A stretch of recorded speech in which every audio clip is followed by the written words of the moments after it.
Hello, everyone, and welcome back to our virtual Dirshu Mishnah Berurah here. We are holding in Mishnah Berurah Chelik Hey. We pick up today on the bottom line of Kuf Chaf Aleph Amid Beis. We will be learning Mit Hashem Kuf Chaf Beis Amid Aleph.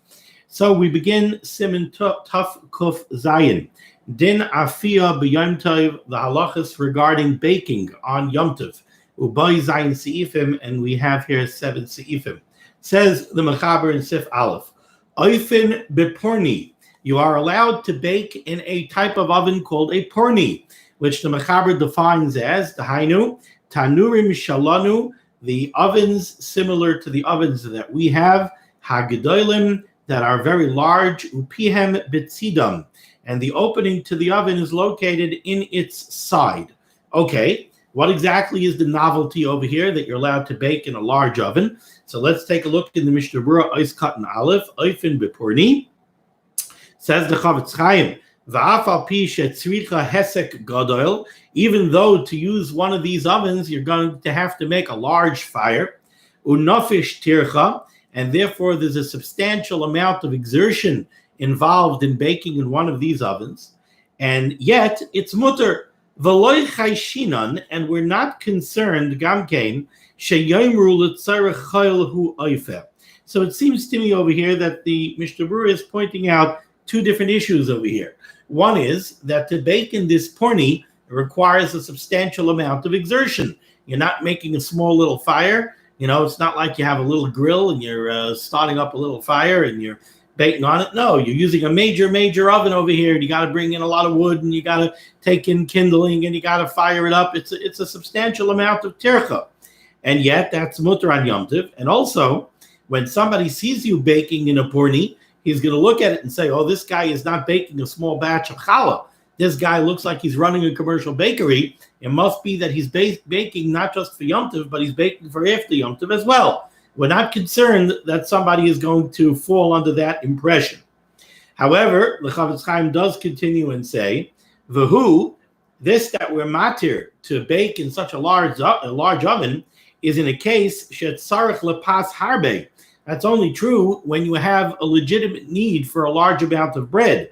Shenizdamnu loy archim rabim, for example, if you have a lot of company, v'chadoima, or some other such case, oy she'en loy tana cotton. Or you simply don't have a tanner katan available to you. If you happen to be the town baker, and therefore you never invested in a little oven for your home because you have your large commercial oven, so the only oven you have available to you is the large one, then you could use it. But if you have a tanner katan, then we would prefer that you use a tanner katan unless you have a need for a substantial amount of bread and you need this porni. Okay, now let's go back to the Mechaber. Continues the Mechaber, bottom line, Kuf Chaf Aleph Amid Beis. When is this true that you're allowed to bake in this large oven?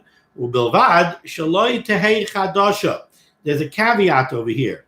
You cannot use a brand new porni, a brand new large oven.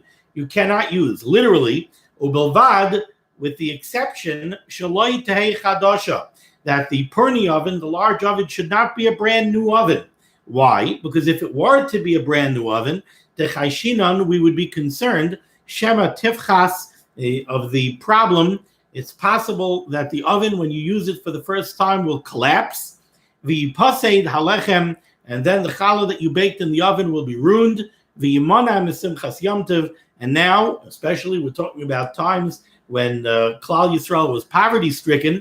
If somebody whipped up their batch of challah and they put it into a brand new porni, and then the oven collapsed and all the challah was ruined, not necessarily will they be able to put up another batch of challah. They may not have challah for Yom Tov. So since we're afraid of this problem, we're afraid if somebody uses a brand new oven, it might collapse and he might not have Simchas Yom Tov because he'll lose his challah for Yom Tov. Let's take a look in the Mishnah Berurah is Katan Beis on Kuf Chaf Aleph Amid Beis. Ubelvad, with the exception, Shaloi Tehei Chadasha, that the porni oven should not be a brand new oven. Hainu, explains the Chavetz Chaim, this is discussing a case, Shalai hisiku oisa kaidem hesek shel afia zu. This oven is a brand new oven, and it was never fired up before it was fired up for this baking. So this is the very first time that this oven is going to be used. And the Chavetz Chaim says, Va'afilu haya hahesek miba'id yom, even if you lit up the oven already, on Erev Yom Tov. So it's not that you're just firing up the oven now for the first time on Yom Tov. No, you already started up the fire in the oven on Erev Yom Tov. You started up the fire in the oven. Gam kein aser le'efos. Still, if this is the initial time that the oven is being used, you're not allowed to bake in it. The Chidimisayim taima techayshinan, and like we see, the explanation of this was because we're afraid of the oven collapsing.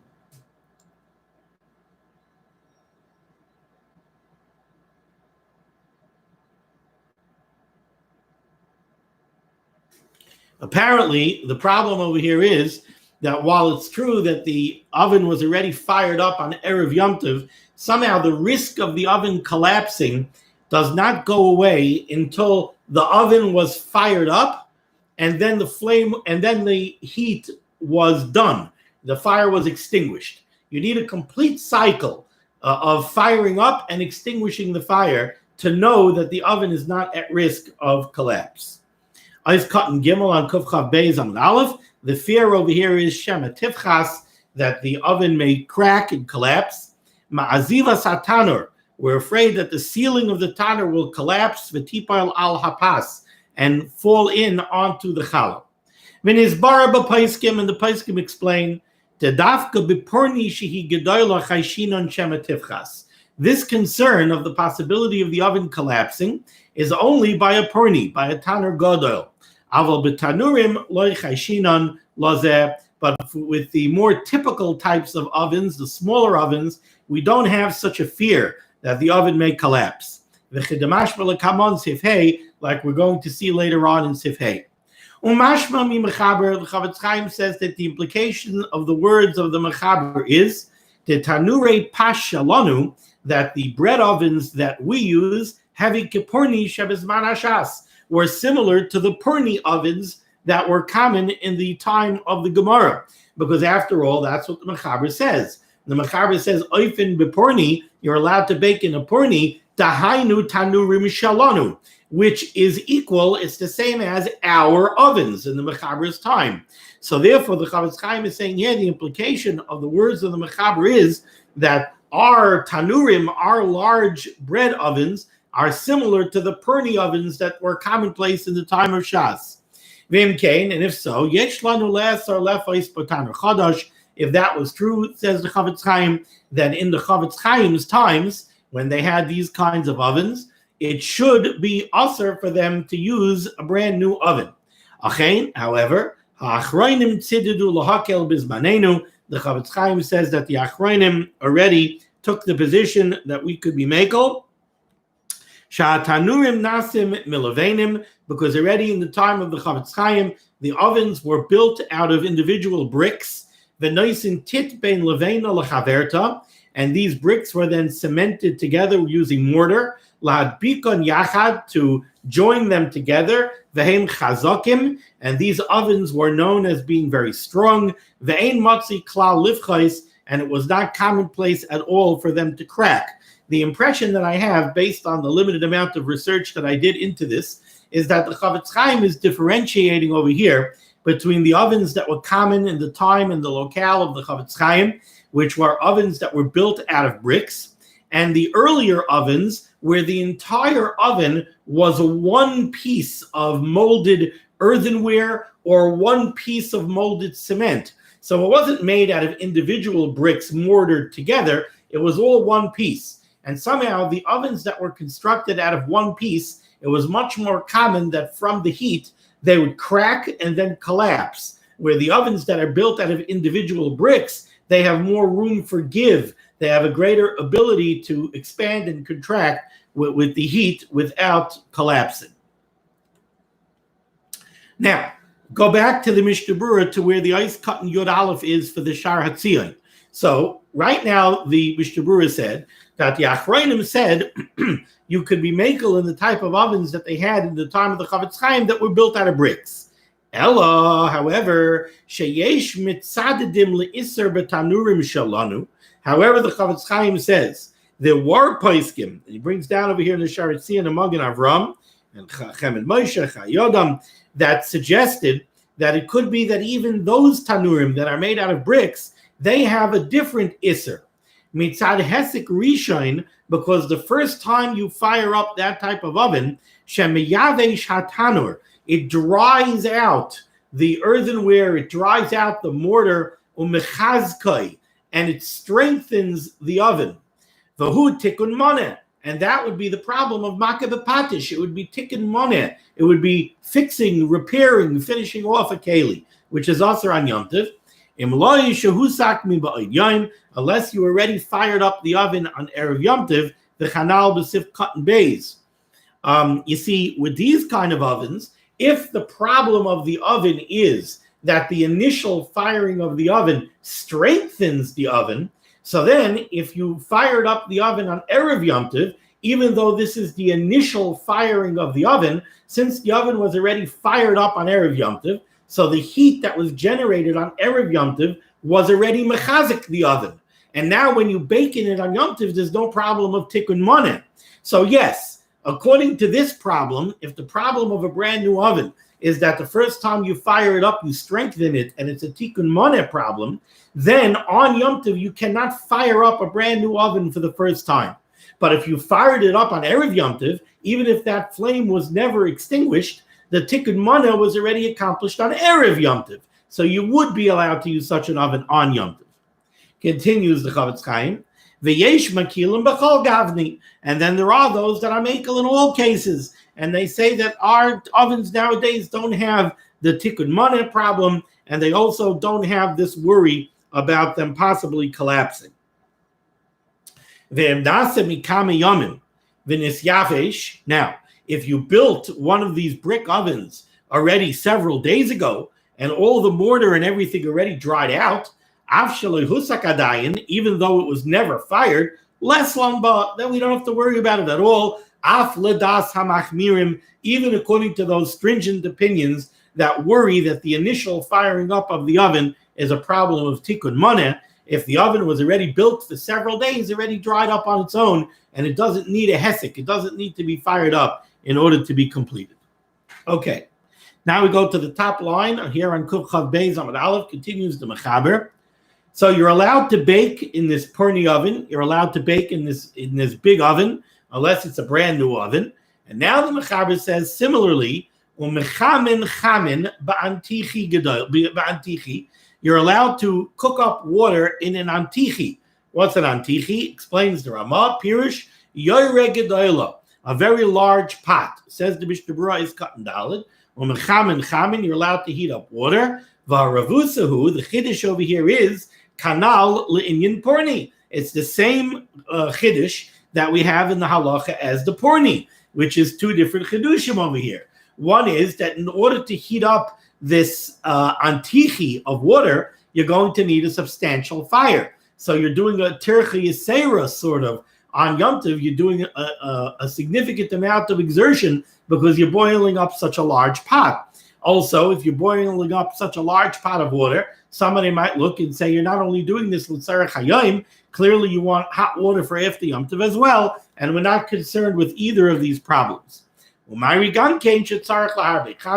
However, again, we must be talking about a case where you have a distinct need for a lot of hot water. Otherwise, it's taka tirchi yisera. You shouldn't be doing it on Yom Tov. Or you simply don't have a small pot, the chanal, just like we saw previously in regards to the purdy. Now we go to Sif Beis. Says the Mechaber. This is an interesting Sif. This Sif. Afal pi she'etzim she'nashru min hadekel. B'Yom Tov oy b'Shabbos shalafanav aser lahasikan. That's a long sentence. Even though eitzim shenashru min hadekel, branches and twigs that fall off of a tree, b'Yom Tov, on Yom Tov, oy b'Shabbos shalafanav, or on the Shabbos before a Yom Tov that fell out on Sunday, aser lahasikan, you're not allowed to use that wood. You're not allowed to use those twigs, those branches for firewood on Yom Tov. So if you want to bake on Yom Tov and you see a nice branch just fell off the tree in your backyard on Yom Tov, you're not allowed to use that piece of wood to burn on Yom Tov, that piece of wood is muktzah. Im nashru b'Yom Tov b'soich hatanor, if on Yom Tov a branch fell off the tree straight into the oven, so it didn't fall on the ground and you collected it and put it in the oven. It broke off the tree and it landed straight in your oven. Then we're going to see there is a way that you can make use of it. Now, I want to break over here for a moment because I want to take this sif piece by piece. So the Mechaber opens up this sif by telling you something which he takes as a given, and that is any wood that fell off a tree on Yom Tov, or if it fell off a tree on the Shabbos that immediately preceded Yom Tov. Yom Tov was on a Sunday. That wood is not available for use on Yom Tov for burning purposes. Let's take a look at the Mishnah Berurah is cut in hay. Even though wood that fell off the tree is not available for use on Yom Tov, Misha Muktzah, because that wood is Muktzah. Why is it Muktzah? It's Muktzah because at the time of Bein Hashmashos, at the beginning of Yom Tov, this branch was part of a tree. Was it royal hasaka? Was it usable as firewood? No, it's part of the tree. It's connected to the tree. It's not usable as firewood. And what is it usable for? It's not usable for anything for a Yom Tov purpose. So at Bein Hashmashos, this piece of wood was muktzah. It was part of a tree that's still attached to the ground.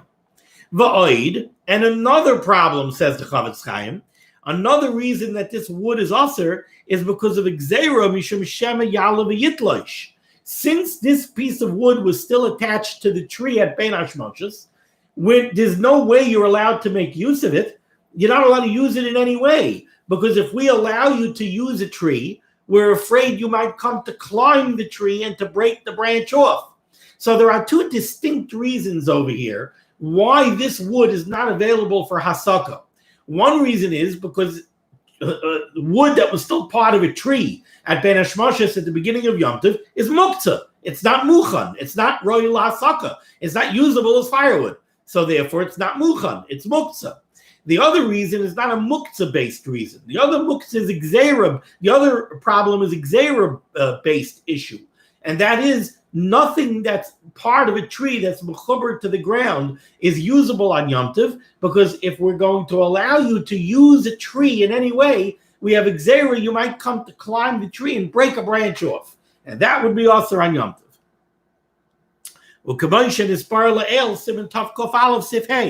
And the Mefarshim do point out that we need both of these reasons. The reason we need both of these reasons is because the first one is dependent on muktzah.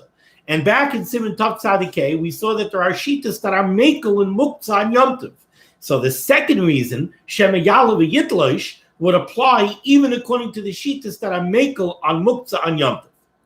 Eis Katan Vav, the Mechaber also said that the wood that falls off a tree on Shabbos that was immediately preceding Yom Tov on Sunday is also not usable on Yom Tov for firewood. B'Shabbos Shalafanav, why is that true? Mishum de'ein Shabbos meichin liyom tov, because we know that Shabbos is not allowed to be meichin for Yom Tov, and that's an Issa Daraisa. We learn it out for the pasuk. The pasuk says v'hechinu asher yaviu v'haya b'yom hashishi. It will be on erev Shabbos. V'hechinu es asher yaviu. You will prepare whatever you need for Shabbos. And the Gemara darshans over there that when do you prepare for Shabbos? On a weekday, on erev Shabbos. So Chol is meichin for Shabbos. The weekday does preparation for Shabbos, but Shabbos cannot do hachana for the weekday, and Shabbos also cannot do hachana for Yom Tov. So if a branch falls off a tree on Shabbos, that's an act of hachana. That's a preparatory step that allows the wood to be used as firewood on Yom Tov. But Shabbos can't be meichin for Yom Tov. So if the branch fell off the tree on Shabbos and Sunday is Yom Tov, you can't burn it. If,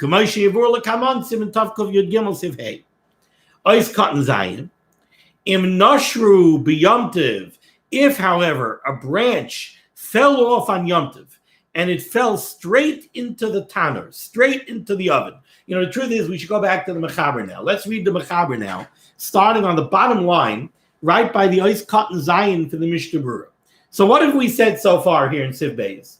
We said If branches fall off a tree on Yom Tov, you can't use them to burn them in your oven because they're muktzah. Okay, but says the Mechaber, im nashru b'Yom Tov b'soich tanur. Let's say the branch fell off the tree on Yom Tov and it fell straight into the tanur, and the tanur is not yet lit. So we don't have a burning fire in the tanur. The branch fell off the tree and it fell straight into the tanur. Says the Mechaber, in that case, marba alehem eitzim muchanim, you could go put in firewood that is not muktzah. You have firewood that was muchan from before Yom Tov for use on Yom Tov. Go take a batch of firewood and throw it into the oven and make sure that you have more of that muchan firewood than you do of the wood that fell off the tree that's muktzah. Marba alehem eitzim muchanim, put in a majority of firewood that was muchan from before Yom Tov. Says the Ramah here in the parentheses, shalayu eitzim iser nikarim, so that the eitzim of iser, the wood that's usher, the wood that's muktzah that fell off the tree, should not be recognizable because there's much more of the prepared, of the muchan firewood than there is of the couple of branches that fell off the tree on Yom Tov. Umevatlan, and then the branches that fell off the tree are bottled. Since you have a roiv of non-muktzah firewood, so the muktzah firewood that fell off the tree on Yom Tov is bottled. And now you could go ahead and you could light the oven. You see, when the branch fell off the tree and fell into the oven, and the only wood that you had in the oven was this muktzah wood, then you can't light the oven. Because by lighting the piece of wood, even if you don't move the piece of wood, but lighting the piece of wood is being mishtamish in a dvar muktzah. You're using something which is muktzah, and you can't use something that's muktzah on Yom Tov. But if you put in muchan firewood, if you put in non-muktzah firewood, so that there's a majority of non-muktzah firewood against the small amount of muktzah firewood, now you could go light the fire, because the muktzah firewood is bottled in the non-muktzah firewood. Ubilvad, however, continues the Mechaber, he says, with the caveat, shelo yiga behem, but you're not allowed to touch that muktzah firewood ad sheyispatlu b'roiv, until it is bottled b'roiv. You're not allowed to touch it until you put in non-muktzah firewood and you have a majority of non-muktzah against the muktzah. Okay, let's take a look here at the Mishnah Berurah. Says the Mishnah Berurah back on Kuf Chav Beis Amin Aleph, Ois Ches. Ois Zayin. Im Nashru b'Yom Tov. If a piece of wood fell off the tree on Yom Tov and it fell directly into the oven, okay, V'hu adin b'hi nicham akum b'taner shaloi l'das Yisrael. Or another case, it didn't fall straight into the oven, it fell on the ground, and a non-Jew came and he picked it up and he threw it into your oven. He didn't ask you, you didn't tell him to do it, he did it on his own. The bottom line is that now there's muktzah wood inside your oven. Well, Myrian would discuss a case, shahayu oid eitzim bataner. There was other wood in the oven. Ela shaloi hayasham roiv kineged eitzim shanashru. But there wasn't enough non-muktzah wood in the oven against the muktzah wood. You didn't have a majority of non-muktzah wood against the muktzah wood that fell in. The Pekahai Gavne, in such a case, moisifin, you could add non-muktzah wood, and by doing so, you'll be mevatel the muktzah wood. So again, to recapture, Chavetz Chaim says, what are we talking about here? We're talking about a case where there already was some non-muktzah wood in the oven. Now a piece of muktzah wood fell into the oven. So now you could go add more non-muktzah wood in order to be mevatel the muktzah wood. And you're allowed to do this because the muktzah wood is only an isid d'Rabbanan. It's muktzah. And you're allowed to be mevatel l'chatchila, you're allowed to be mevatel the isid d'Rabbanan. Mevatel an isid d'Rabbanan. B'chidemavur b'yaredei sebetzadik tes sivav ayin sham. Even according to the Shita of the Ramah over there in Yeridea,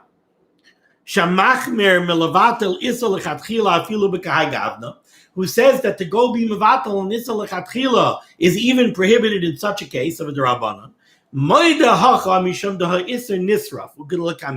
Over here he would be mekel. Why would the Rabban be makel over here? Because this is a very unique case. In this case, the firewood that's usher, the hana, the benefit that you're going to derive from that muktzah firewood really is benefit that you're going to derive after it's destroyed. The wood burns, and then there's residual heat. So by the time you're enjoying the heat that was generated by the isser that was already consumed. So by the time you're getting benefit, you're benefiting from isser that's gone. It was already consumed. In such a case, even the Rabbah would be maskim that since we're dealing with an isser the Rabbanon of muktzah, you could be mavatal the isser lechatchila by adding wood. The thing that you have to do over here is you add wood until you mevatel the muktzah wood. Now, points out the Chavetz Chaim, even though you'll ask me, how could we be mevatel the muktzah wood? The muktzah wood is a davar sheyesh lo matirin. It's something which eventually is going to become permissible, right? When Yom Tov is over, it's no longer muktzah. And the rule usually is that davar sheyesh lo matirin afilu be'elef lo bottle. Something that's going to become mutter with the passage of time is not bottled, even if there's 1,000 times heter against it. However, says the Chavetz Chaim again, like we just said before, Isser zeh kilo tvei. This Isser, the Isser to light the muktzah wood, is a more lenient halacha. Why? Shaharei ikar hanas ha'etzim bala achar hasaka. Because for the most part, the hana that you're going to get from the wood is after you light it. You're not getting hana from the wood when you light it. You light it, now it's burning, now it generates heat. Sha'oifa boy, because you're going to bake with the residual heat. I'm mechavim beisa, you're going to heat up your house. Va'oz ha'isar kvar eina be'en. By the time you're enjoying the residual heat generated, that heat was generated by fuel that's already consumed. So again, this isser over here is a more kula dika isser. So even though normally we say davar sheyesh lo matirin afilu be'elef lo bottle afilu be'isura d'Rabbanan, not in a case like this that has an additional kula that by the time you're deriving benefit from the isser is already consumed. In cases like this, the Chachamim did not rule stringently on account of the problem of davar sheyesh lo matirin. Furthermore, says the Chavetz Chaim, v'gam im yirtza achar hasaka lahamid kidero lavashel neged ha'esh. Okay, we have to understand this. So far, what the Mechaber said was, you had the muktzah wood fell into your oven on Yom Tov. You're allowed to go ahead and add non-muktzah wood to be mevatel the muktzah wood. Once you're mevatel the muktzah wood, you're allowed now to go light all the wood. Even though by lighting muktzah wood, you're being mishamish, you're using muktzah on Yom Tov, still in all, you're allowed to do that because the muktzah wood is now bottled. Now, the Chavetz Chaim says another halacha. He says, how about if you went ahead and you lit the fire? Because you're allowed to. You lit the fire because you want to use it for baking purposes. And we said that that's mutter. It's bottled. So you went ahead and you lit it. Now, you're allowed to go take a pot and set up a pot on the fire. Now, to understand the novelty, to understand the chiddush of what the Mishnah Berurah is saying over here, you have to understand the difference between baking and cooking using their types of ovens. When they baked, they didn't really bake opposite a flame. Now, I know this from matzah baking. When you bake, there's there's flame and there's heat. You could bake in an oven that has no flame. If you think about it, our ovens, there's no exposure to the flame. The flame is underneath the metal floor of the oven. So whatever you put in the oven, it's not exposed to the flame. It bakes through the heat of the oven. Now, in a matzah bakery, it happens to be you need flame. Why do you need flame? Because if you would bake matzah in an oven where the flame itself was covered and you would only be baking in the heat, you would not get a browned, crispy matzah. The heat of the coal, the residual heat that's being generated by the coal in the oven, that's what bakes the matzah. The flame is what browns and crisps the matzah. Now, what the Chavetz Chaim is saying over here is like this.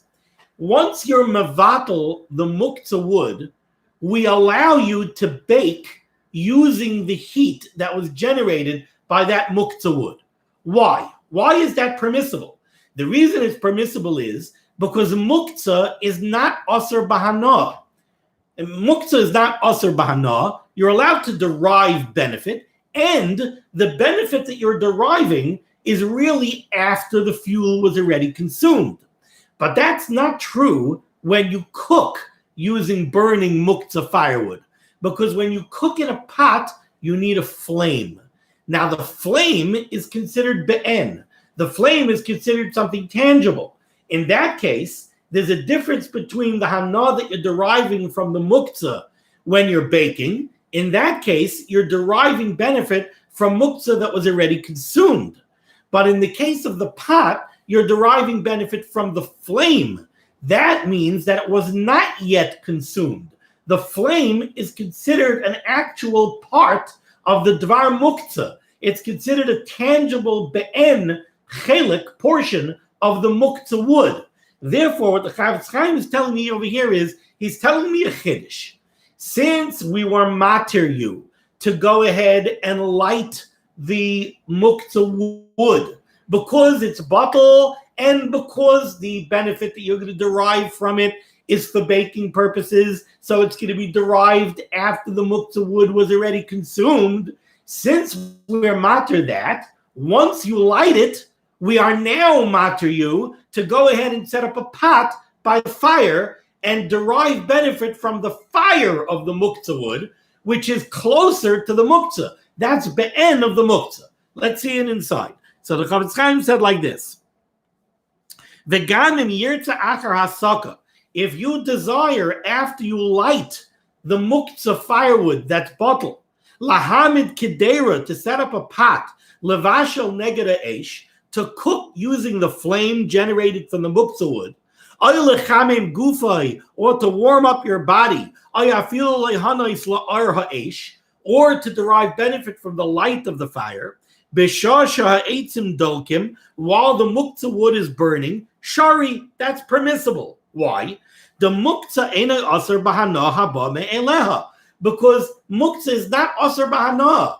This is, you're deriving benefit haba me'eleha. This happens by itself. You're not using the muktzah item. The muktzah item has a flame, and that flame is generating heat. So I'm sitting here and I am passively deriving benefit from the flame. You're allowed to passively derive benefit from muktzah. That's not a problem.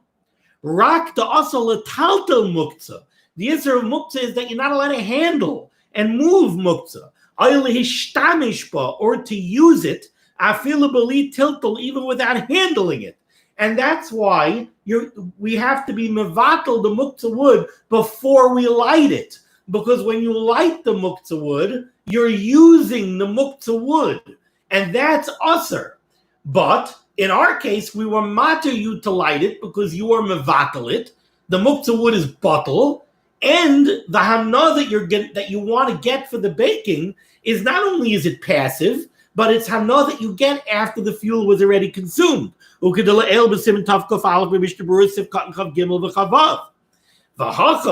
over here, even in the case where you want to cook up a pot against the flame, over here, you lit the muktzah wood, you were mishtamish with the muktzah wood beheter, bishvil afias pas, in order to bake bread. Now you're also allowed to derive passive benefit from the muktzah wood, even in a more direct fashion, by deriving benefit from the actual flame. Even though, would we be matir you to light the muktzah wood in order to cook up a pot by the flame? No, that we would not be matir. Why? Because then you're actually deriving benefit from the be'en of the muktzah wood. You're deriving benefit from the flame, which is considered part of the muktzah wood. So we wouldn't be matter you to light the muktzah wood in order to cook up a pot, even if you are already mevatel the muktzah wood with non-muktzah wood. We're matter you to use it for baking. You're mevatel the muktzah wood. Now we'll be matter you to light all the wood and to gain benefit from the heat after the muktzah wood is consumed for baking. That's what we're matter. Once you light it for that purpose, now we'll take it a step weiter, and now we will allow you to derive benefit from the actual flame, even though we would have never allowed you to light the wood to derive benefit from the actual flame. That we would not have done. However, the Chavetz Chaim does say, v'yesh makilin, there are those shittas that are more lenient. Gam lahasik lechatchila, they would allow you even to light the wood in order to derive benefit from the flame. Bishvil lahamid kedera, oil hischamin keneged hamadura. Ta'afal pisha eitzim dolken adayin, because they reason, even though it's true that there's a flame there, which is an actual part of the muktzah wood, and you're, so to speak, deriving benefit from that, if you cook up a pot of soup, keneged the flame of the muktzah wood, are you really deriving benefit from the flame? The ikar hana, the ikar benefit that you're deriving is when you eat the soup. It's hana achila, and you're not eating the flame, right? Ubishasha oichel, when you eat the soup, you're enjoying now the heat that the flame imbued into the food, but that's no longer coming from the flame. That's not connected to the flame anymore. When you eat your hot soup, are you deriving benefit from the fire of the muktzah wood? No. The fire of the muktzah wood is outside of the backyard in the oven. I'm eating hot soup in my dining room. I'm not deriving benefit from the muktzah wood now. So they reason that we would even allow you to light the fire lechatchila, to light the wood, including the muktzah wood, lechatchila, to cook up keneged the fire, even though the fire is considered part of the muktzah wood. V'chein b'mechamim keneged amadura. So too, if you want to warm yourself up against the flame, ikar hahana b'loy min hachayim. The hana that you're getting is not the fire, it's the heat. Ukvar kol ha'yisr. Miyu, however, lahasik k'dei lahanis la'oira. But if even according to these opinions, if you wanted to light the wood in order to gain benefit from the light generated from the flame, the vaday aser, that would certainly be aser. Sha'arehu nena me'ha'eshehu be'en, because that would constitute deriving benefit directly from the fire, which is considered a be'en part of the muktzah wood.